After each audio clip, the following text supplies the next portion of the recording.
Salut les frères, comment ça va? J'espère que vous allez tous bien. Aujourd'hui on se retrouve pour le débrief de la victoire du Barça face au Slavia Prague 4-2 en Ligue des Champions. Une victoire qui est très importante pour la suite. On est directement parti pour le débrief les frères.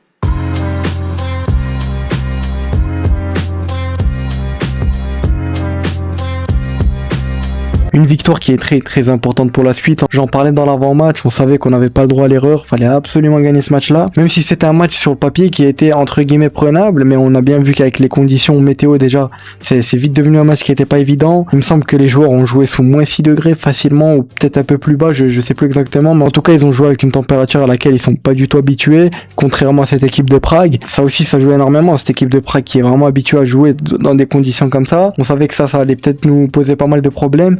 Eux étaient déterminés, ils étaient chez eux, il y avait les supporters, etc. Ils nous ont quand même pas mal posé de problèmes à certains moments, on va pas se le cacher. Des problèmes qui viennent aussi d'un peu de notre faute, on va pas se le cacher, avec une défense qui est assez catastrophique, cataclysmique même, j'ai envie de dire, c'est même pas assez, notre défense est cataclysmique à l'heure actuelle où je parle. Le niveau de nos défenseurs, sincèrement, il y a qu'un seul qui est au niveau, c'est Eric Garcia qui encore une fois te sort un match de patron, de taulier, j'ai envie de dire. Mais c'est quand même lunaire de se dire que c'est Eric Garcia, le couteau suisse de l'équipe, qui est le meilleur défenseur de cette équipe. J'ai directement envie de parler d'un Baldé, d'un Koundé qui c'est très compliqué. Enfin bref, j'ai même pas besoin d'en parler, vous l'avez encore vu hier, c'est très compliqué. Baldé, c'est plus les matchs avancent, plus j'en peux plus, dans le sens où on veut beaucoup plus de Baldé, on veut beaucoup plus, on sait que c'est un profil offensif, que ce soit offensivement ou défensivement, t'as l'impression qu'il apporte rien. Bien évidemment, je mets des guillemets, etc. Je dis pas que Baldé ou Koundé c'est des plots qui servent à rien, loin de là, mais le souci c'est que quand tu vois leur niveau l'année passée et le niveau de cette année-là, c'est le jour et la nuit. Déjà, t'as un Koundé qui est méconnaissable, il est vraiment méconnaissable. Le Koundé de l'année passée me manque, ce Koundé qui était imprenable, qui était juste l'un des meilleurs à son poste avec Hakimi bien évidemment, et cette année-là il est vraiment méconnaissable. Baldé pareil, même si Baldé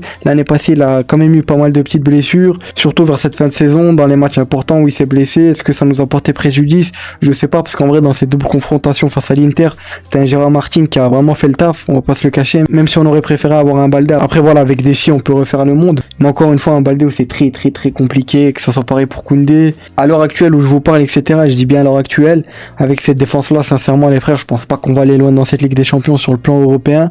Peut-être qu'en Liga ça va passer, en Copa del Rey, etc.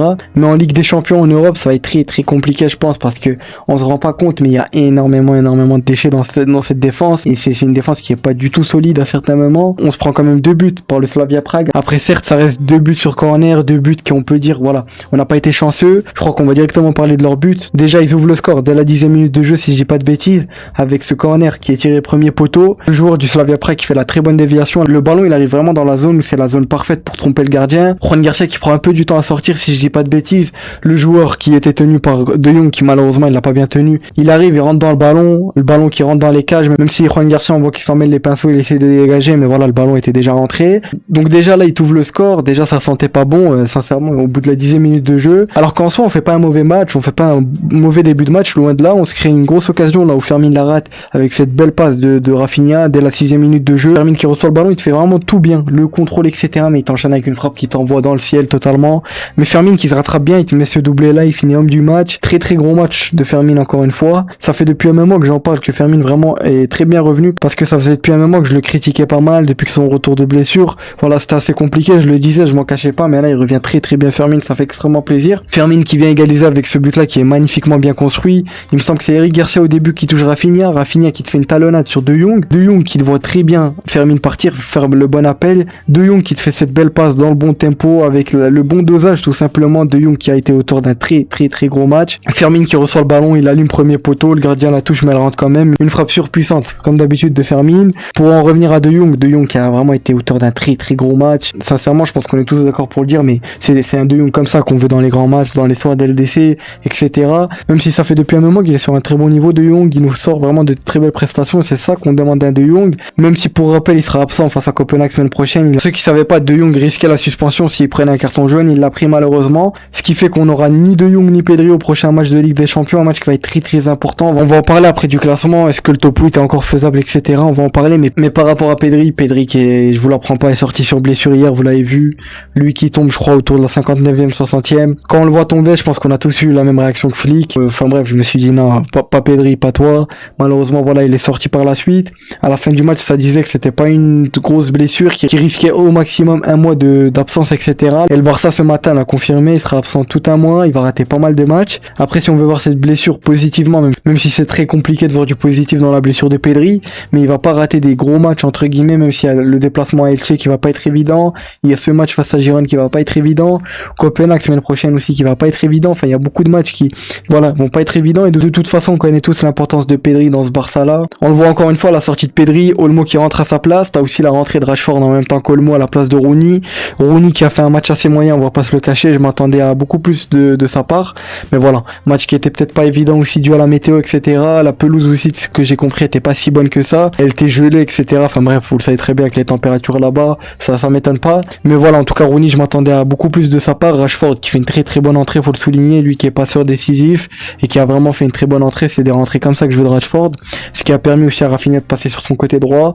Rafinha qui a fait son match, honnêtement, même si on attendait beaucoup plus de Rafinha. J'ai pas envie de dire qu'il a fait un match fantomatique, mais c'est vrai qu'on a quand même eu un Rafinha moins présent que d'habitude, j'ai envie de dire. Moins présent, je mets les guillemets encore une fois, parce qu'on l'a quand même vu sur pas mal de phases intéressantes, mais voilà, on attendait beaucoup plus de Rafinha. En tout cas, pour en revenir à cette sortie de Pedri, où tu vois encore une fois qu'avec la sortie de Pedri, tu perds quand même cette maîtrise du ballon, dans le sens où tu sens que t'as directement moins la maîtrise, comme d'habitude. Quand Pedri n'est pas sur le terrain, t'as systématiquement un manque de maîtrise. Ça, c'est, voilà, on l'apprend pas aujourd'hui, comme je l'ai dit. Après, bien évidemment, faut souligner le match de De Jong qui fait vraiment un très très gros match. Comme je l'ai dit et je le répète, c'est des matchs comme ça qu'on veut De Jong. Malheureusement, voilà, il a pris ce carton jaune, ce qui fait qu'il sera suspendu face à Copenhague la semaine prochaine, ce dernier match de Ligue des Champions. Ce qui fait que dans ce milieu-là, on a plus que Casado, Bernal, Fermin et Olmo disponibles, si je dis pas de bêtises. Il y a aussi Eric Garcia qui peut jouer dans le milieu, mais bon, je pense qu'on est tous d'accord pour le dire, Eric Garcia doit rester dans cette charnière centrale, malheureusement.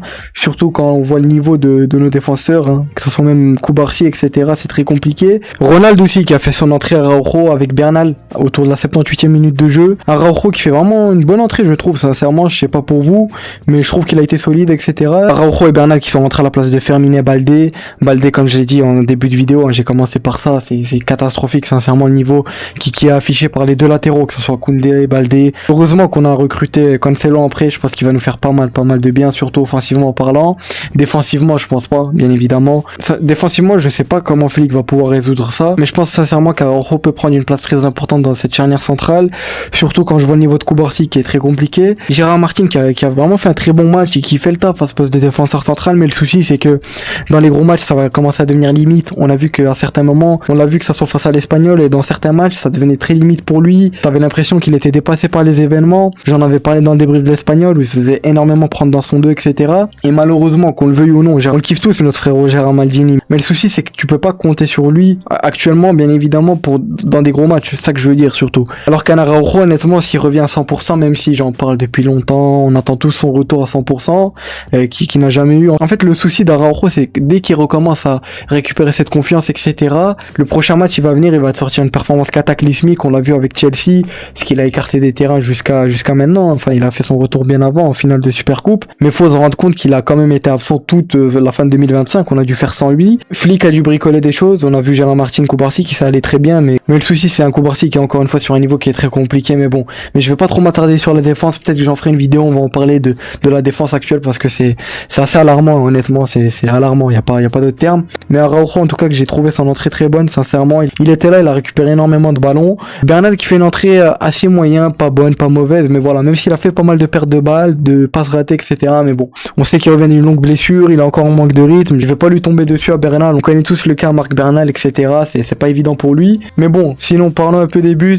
Parlons déjà de ce fameux but de Fermin pour le 2-1.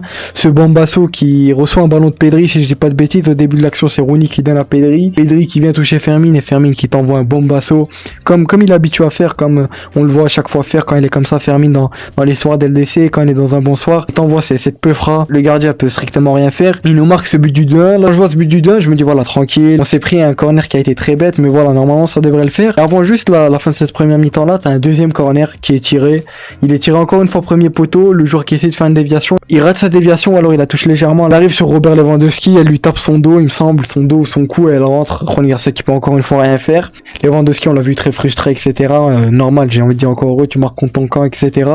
Il a pas eu de chance, sincèrement, Robert Lewandowski, on peut pas lui en vouloir, hein, parce que le ballon il arrive tellement vite, il est dévié, enfin bref, il y a un cafouillage. Juan Garcia il peut rien faire, il est surpris carrément. Mais ça met la haine parce que tu finis cette première mi-temps à 2-2, alors qu'honnêtement on les domine dominer, etc. Comme dans l'ensemble du match, même si avec la sortie de Pedri, on a quand même senti un manque de maîtrise. Même si bien évidemment, je pense qu'on l'a tous vu, Pedri ne fait pas un si bon match que ça, mais c'est dû aussi à cette blessure-là. On sait qu'il avait été touché pendant ce match face à Sociedad, qu'il avait des douleurs, etc.